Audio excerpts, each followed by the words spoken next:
నమస్కారం. ఘంటారావానికి స్వాగతం. ముందుగా ప్రధాన అంశాలు. మద్యం కేసులో సిట్ ముమ్మర దర్యాప్తు. నిందితుల నివాసాలు, కార్యాలయాల్లో సోదాలు.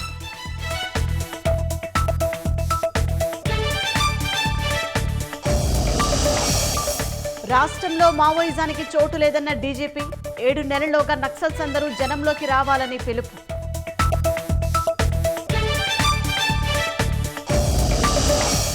తెలంగాణలో రోడ్డు ప్రమాదంలో 2 ఏపీ డీఎస్పీలు మృతి. ఏఎస్పీ హెడ్ కానిస్టేబుల్ కు తీవ్ర గాయాలు, ఆసుపత్రిలో చికిత్స.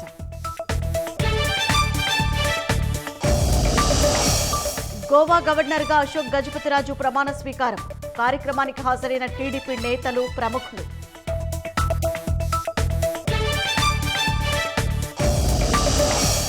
ప్రపంచంలో అత్యంత విశ్వసనీయ నేతగా ప్రధాని మోదీ. మార్నింగ్ కన్సల్ట్ సంస్థ గ్లోబల్ లీడర్ సర్వేలో అగ్రస్థానం.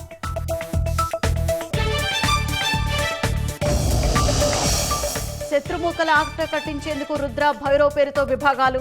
భవిష్యత్తు అవసరాల రీత్యా ఏర్పాటు చేశామన్న సైన్యాధిపతి.